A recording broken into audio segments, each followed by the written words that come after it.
Noah George Mason. Welcome back inside the Pressbox. I am DeMonte Shaw. I'm Brenton Randolph. And I'm Matt Newman. And we're here and we're live. The spirit of Nathan is here. He was busy. Was he really? I mean, who knows? We won't call him out. Next time you see him on campus, just tell him how much you miss him. He's doing field reporting today. Yeah, exactly, yeah. He's out talking to Hewitt. Speaking of Hewitt, homecoming's coming up. Homecoming is coming up. That's funny sequence of words. Yeah, words. Yeah. He's not good with them, but worst. So feelings about homecoming. What do you guys feel? Feeling good? Our men's side is playing Richmond. It's just a Richmond. The other team in the 804. And then women's playing VCU. Yeah. Yeah. The Spiders and the Rams. Who are you more afraid of? I'm more afraid of the Spiders right now. Just because I feel like our women's team they've been off and on, but yeah, they've been holding it down for the most part. Yeah, right. Anytime you got Taylor Brown. Yeah. You always got a chance. Always got a right. chance. Tay Brown. Boom, boom. And then you look at the men's side, and, we couldn't beat VCU. It was a good game, though. I think literally, maybe 30... Up until the last 3 minutes. 34 minutes. Yeah. 34 minutes. I think it was, pretty even. Mm-hmm. But then you look at VCU, and they lost to Richmond. So, if you look at that kind of life cycle or circle of life. Let's beat Richmond, and then we can say we beat VCU. Exactly. Theoretically. Yeah. This we would have beat VCU. Cover all of our losses. Yeah. We will be victorious. Hopefully. I don't know, though. I'm looking forward to it. It'll be a fun, eventful weekend. I just hope we can get it done. Yeah. So we don't shoot fireworks off for a loss. Yeah. I hope all the loyal fans show up, even though it's Valentine's Day. If I was a loyal fan, I would make sure to be there. Yeah. All you loyal fans, loyal single fans, you show up to the game.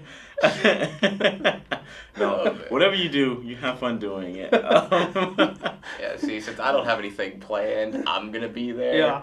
I'm gonna make sure I'm there. What about you, DeMonte? I'll be there for some of it. Yeah. I gotta go make sure my mom's taken care of. Your mom. Valentine's Day is a very special day for me and Madre. It's important. Yeah. So that's kind of. I gotta make sure she feels special. That's kind of weird, but whatever. Okay.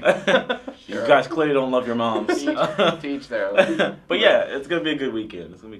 What are your keys to the homecoming game? I gotta stick with Siobhan. Siobhan is Siobhan. He's just. Siobhan. When he had that dunk against VCU, I think I nearly died. It was amazing alley-oop from Corey Edwards. It was. Corey Edwards played very well. I will say Corey Edwards, props to him. I hope he's healthy for this weekend. We need him. He was handling the press like nobody's business. Yeah. He made them look stupid a couple of times. I was like, anytime you make VCU look stupid, I'm all for that. Yeah.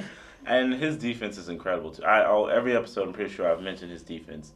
He's just like a pest, and that's what you want. Yeah. You want that on the court. But yeah, getting back to Siobhan Thompson, he's one of the few guys, since Ryan Pearson, I think, who can, when you're down in the post, he can actually command a double team. Mm-hmm. So when you command that double team, it becomes on the perimeter guys to start hitting some perimeter jump shots. Yeah. So that's one of the things that Mason struggled with throughout the course of this season. But if that gets going... The jump shots? Yeah.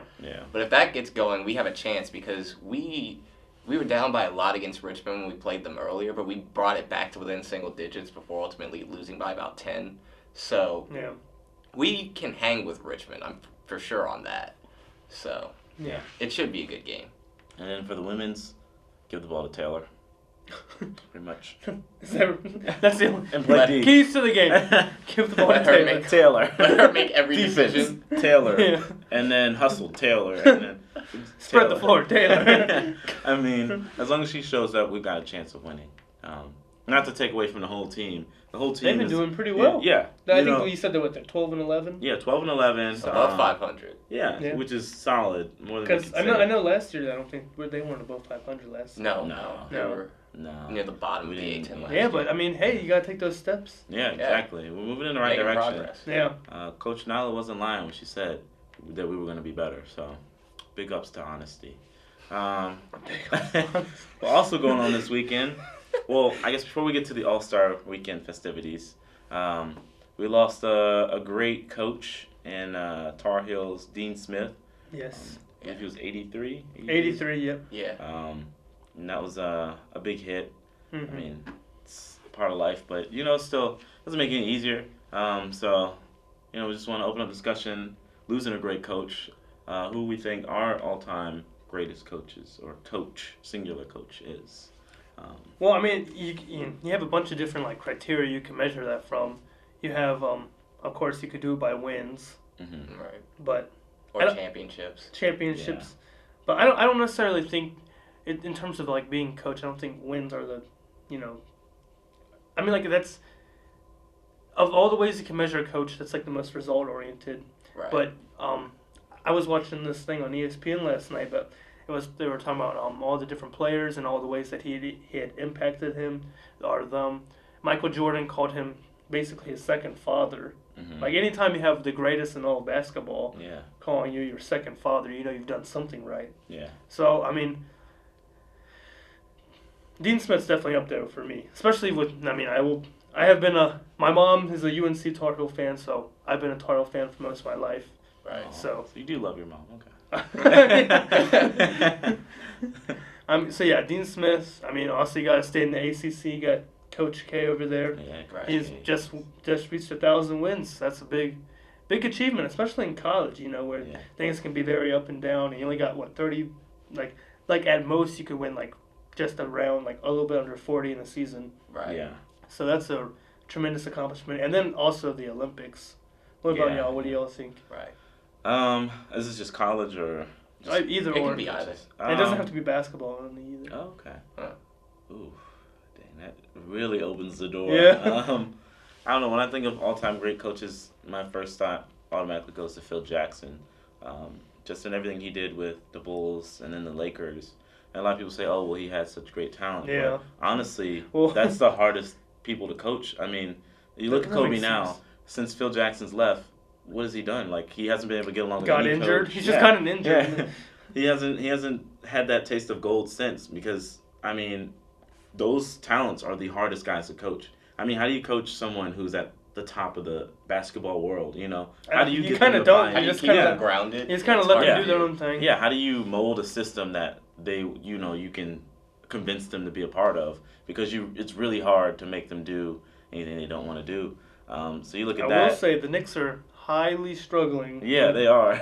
with Phil Jackson I right think he now. needs to come down out of the office and onto the court. Yeah. And, take a hands-on approach. Maybe he should just start playing for the Knicks. Again. I already got them one Again. championships. No, but like I said, my mind automatically goes to him, Popovich, and everything he's done with the Spurs, and he's sitting at that 999, trying to get that 1,000, but teams aren't seeing it happen in this NBA. But I don't know, college-wise, like you said, definitely agree with Coach K. I feel like I've known him all my life, and he's like a second uncle to me. What? It's just like you think college basketball, you think Duke, you think Coach K. No, I think of You UNC, just- but that's Oh, It's no, different. Yeah, So I don't know. Those are my guys, my top three. That I'm just like, Well, for me, just in the NBA, I would have to think Red Auerbach would be one of the names that would come up.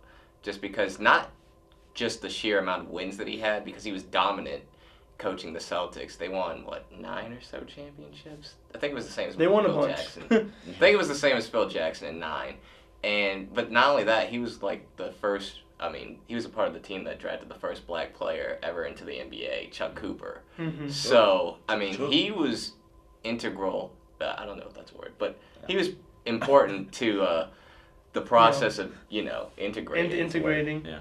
Yeah. In the NBA. So I would say Red Auerbach was important too. Yeah, I think as far as the NFL goes, you gotta go with Bill Belichick.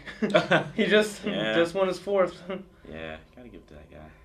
Even though he might have done it through a little bit of Spygate. Spygate. Anytime you have multiple gates associated with your name, Something's not right. yeah, You that's a little bit questionable. Just saying. And Nathan's not here to defend the Patriots. That's on him. Exactly. So, Go at him. Tell him to watch the episode. Yeah.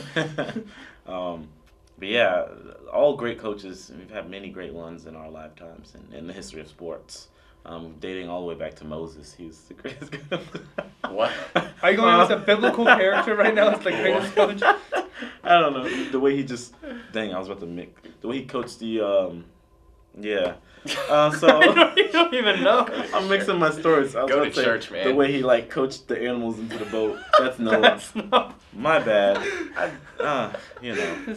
Anyway. This is not. This is a good thing he's not a theologian or anything.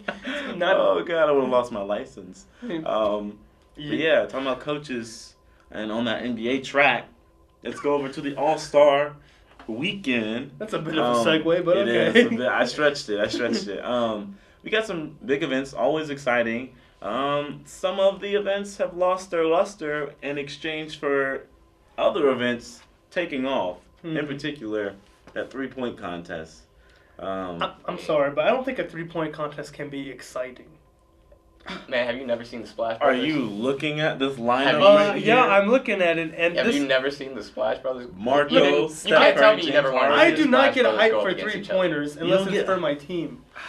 Like, it's not like there's nothing like when you like a dunk, you can like be crazy and dunk. How are you gonna do a 3-pointer that's so crazy that you're gonna get me excited? I mean, but it's just like It's just a just matter of something people hype getting about- hot. Yeah, just Like if they it's not just gonna get be on a down. roll and they Nah. can't, like if they get on a roll and they can't miss, if they make like what 6 in a row, 7 in a row, 10 in a row, you can't tell me you wouldn't get hype over that. Like you don't get hype over Maybe not the Maybe same it's a amount of 3-point hype, shooter thing. but Like you're like, oh, maybe man, it's not I would the love same to amount do of that. hype. Like, but I it don't know. would still be cool.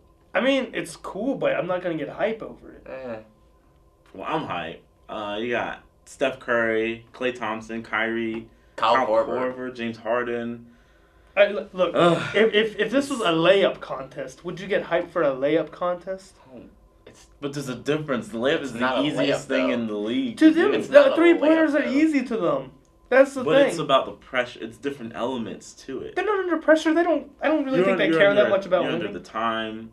You have limited amount of balls. You know what the other person is doing. Like this is for bragging rights. You want to be as a shooter. You want to be the best shooter in the NBA. You want to know how you get bragging rights in the NBA? Win a championship. Well, some of these guys. Well, actually, all of these guys have a chance. Well, except for to win. Bellinelli. Has anyone won a championship? No. No. No. Except for Bellinelli. Bellinelli. Yeah, I mean, I don't know. I think it's gonna be hype. It's gonna be more hype than the dunk contest. You want to see Well, that lineup? No, I don't, because I know I'm not going to know anyone in it. Where is that? Can't even find it. It's Yeah, the dunk Zach contest. LaVine, Oladipo. Mason Plumlee. Mason Plumlee, yeah. What is he just going to do? Just like a Romantic straight up dunk? Like, he'd be like, it's so hype. Ah. Yeah. Ugh, yes. Like I'm not excited at all for that. I'm not gonna make an effort. To You know who would make that better? JaVale McGee. But actually, Hey, a lot when better. When he dunked 3 balls at the same time, That's pretty exciting. Yeah, I was like, dang. Like, See? this guy is legit. he actually would make it better. But that's That's what the 3 contest Yeah, he should should have be. won that year. I But mean, Blake Griffin was his like peak hype season, so Yeah. there was no chance he could beat him. But I mean, I don't know. It'll be okay. The Greek Freak will probably win it because he should have won it the last thing year. is, but- with the dunk contest, Blake Griffin's dunk contest was the last time a real superstar even participated. Yeah. Because I need LeBron James. Yeah. He's- I don't LeBron even, not even LeBron necessarily, but if you got Russell Westbrook in it, Yeah. Yeah. I think they're like, I feel like they're just afraid. Like, they don't want like, oh, I got beat in the dunk contest. Yeah. It's just That's not going to happen. I don't just know a what it is. shift in like mindsets of NBA players is when it comes to the dunk contest, Yeah. because it used to be you could always find, or at least even if it wasn't superstars, like people who were entertaining with dunking and right. Even feels like people Gerald got bored. Gerald Green. Not Gerald Green. What's it? Yeah, Gerald Green. Joe Green, Yeah. he counts. Like he's not a He's not a superstar. He's like a but he's C-list superstar. C-list. But, like, Ooh, I would not be- even the B-list. I would be hype if he was in the dunk contest because I know he can throw it down. Yeah. You know, but like these guys are like second year players and first year players that Yeah. like the Greek Freak is the only one that I'm like, I mean Victor, I don't know. They're Like, just, I'll take a look at it, but I don't know. It's not drawing me in.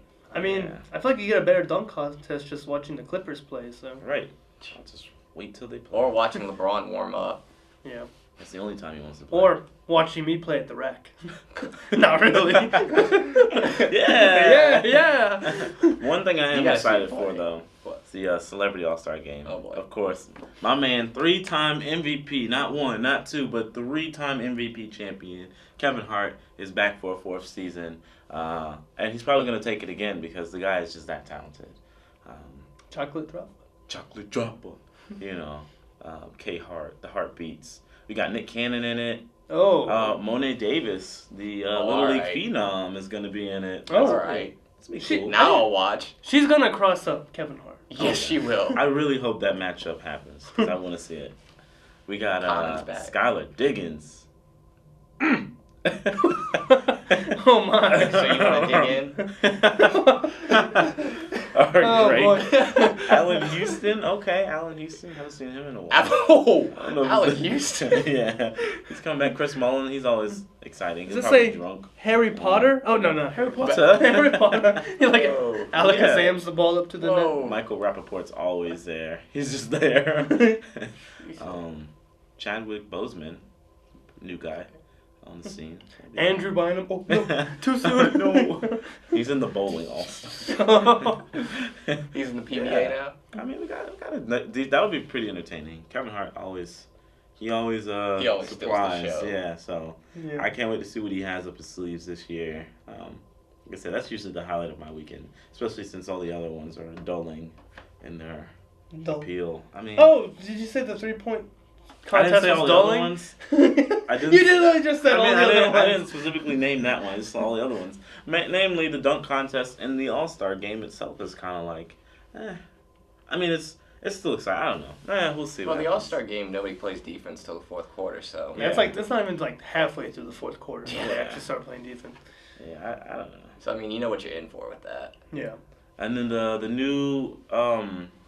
new format for the Rising Stars is our U.S. players against The international.